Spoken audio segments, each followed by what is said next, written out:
Hello everyone, welcome to my channel. तर आज आपण व्हिडिओमध्ये बघणार आहोत की मॅटर्निटी हॉस्पिटल बॅग कशी रेडी करू शकतो आपण आणि त्याच्यामध्ये काय काय गरजेच्या वस्तू असल्या पाहिजेत. तर तुम्हाला थंबनेलवरून समजलंच असेल की आजचा विषय काय असणार आहे. तर लगेचच व्हिडिओला सुरुवात करूया. सर्वात पहिला आपल्याला फाईल कॅरी करायची आहे. हॉस्पिटल फाईलमध्येच आपल्याला डॉक्युमेंट्स पण कॅरी करायचे आहेत. आधार कार्ड, पॅन कार्ड आणि रजिस्ट्रेशनची जर रिसिप्ट असेल तर ती पण कॅरी करायची आहे. हे खूप इम्पॉर्टंट डॉक्युमेंट्स आणि फाईल खूप इम्पॉर्टंट आहे. सर्वात आधी आपल्याला हे सगळं कॅरी करायचं आहे. नेक्स्ट इम्पॉर्टंट वस्तू आहे ही मी एव्हरेजचे मॅटर्निटी सॅनिटरी नॅपकिन्स मी बाय केलेत ॲमेझॉनवरून. ह्याची लिंक मी डिस्क्रिप्शन बॉक्समध्ये देऊन टाकेन तुम्हाला. 30 पॅड्स आहेत अल्ट्रा थिन. हे खूप गरजेचं आहे after delivery. Blood flow heavy असतो आपला, त्याच्यामुळे हे असलंच पाहिजे आपल्याबरोबर. आणि त्यासोबतच मी आय ॲक्टिव्हचे पिरियड पॅन्टीज पण बाय केले आहेत. ह्या 5 पॅन्टीज आहेत ज्या तुम्हाला व्हेरी फर्स्ट डेपासून म्हणजे डिलिव्हरी झाल्यापासून तुम्हाला 2-3 दिवस खूपच हेवी फ्लो असतो ब्लड फ्लोचा, तर तेव्हा हे खूपच युजफुल असतं. तर हे मस्ट बाय आहे. आणि हे ऑल ओव्हरनाईट प्रोटेक्शनसाठी आहे. तर हे बाय करा तुम्ही, मी सजेस्ट करेन. नेक्स्ट इज मी लवलॅबच्या डिस्पोजेबल ब्रेस्ट पॅड्स बाय केलेत अमेझॉनवरून. हे पण खूपच युजफुल आहे. हे ब्रेस्ट पॅड्स आपण फीडिंग ब्रामध्ये आपण इन्सर्ट करून ठेवू शकतो. त्याच्यामुळे आपल्याला आपण जेव्हा बेबीला फीड नाही करत तेव्हा आपण आपलं म्हणजे गाऊन्स वगैरे खूप ओल्या होतात, तर ड्रायनेससाठी हे खूप युजफुल आहे. तर हे पण तुम्ही कॅरी करू शकता.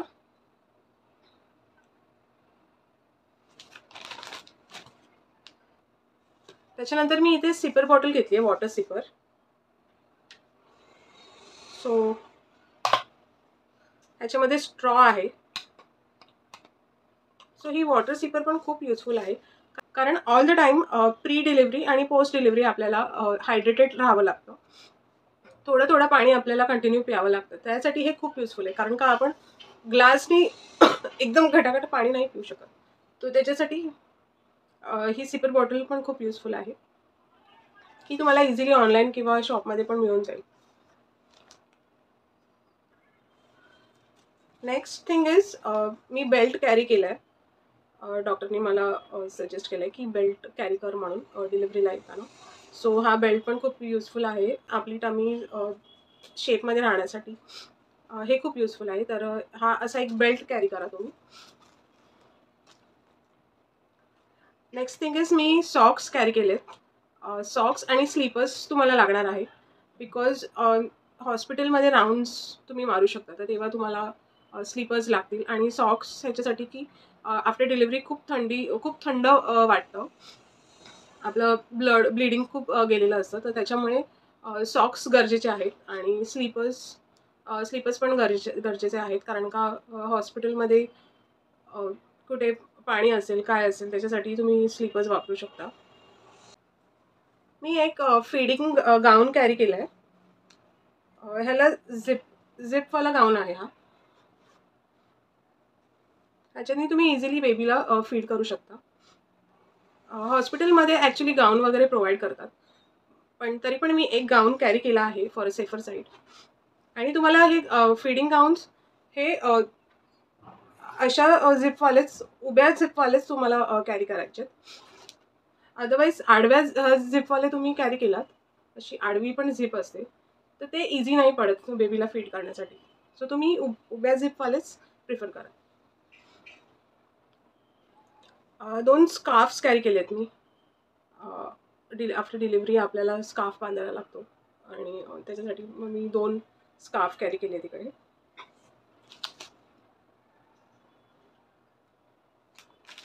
Next is me feeding bra carry केली आहे, बाय केली आहे ॲमेझॉनवरून. ही अशी क्लिपॉनची ब्रा आहे, फीडिंग ब्रा.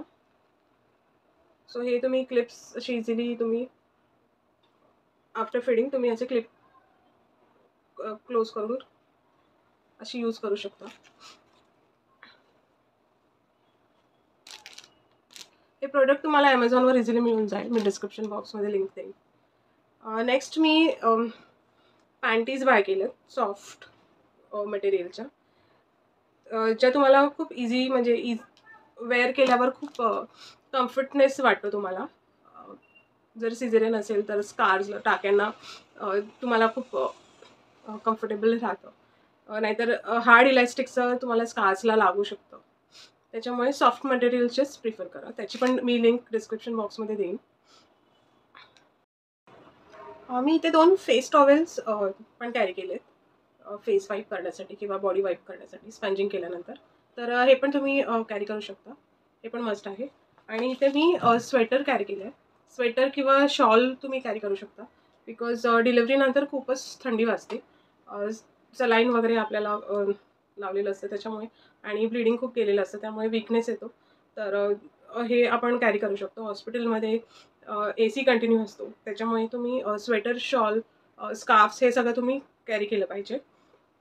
आणि एक छानसा ड्रेस आपल्याला कॅरी करायचा. जेव्हा आपण हॉस्पिटलमधून घरी जातो तेव्हा आपल्याला एक ड्रेस लागणार आहे. हॉस्पिटलमधून घरी जाताना आपण एक छानसा ड्रेस वेअर करून आपण बेबीला घेऊन घरी जाऊ शकतो. आपल्या घरी वेलकम होतं बेबीचं. सो फोटोज आपण क्लिक करतो, व्हिडिओज बनवतो. तर त्यासाठी आपण एक छानसा ड्रेस पण कॅरी केला पाहिजे. हे माझं टॉयलेटरीज, मेकअप आणि ॲक्सेसरीजचं पाऊच आहे. याच्यामध्ये मी काय काय कॅरी केलं आहे ते मी तुम्हाला आता दाखवते.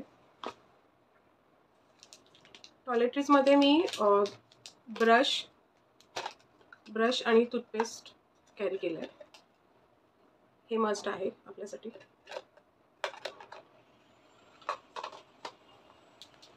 त्यानंतर मी एक फेस वॉश माझा डेली यूजचा आणि छोटासा एक सोप कॅरी केला आहे.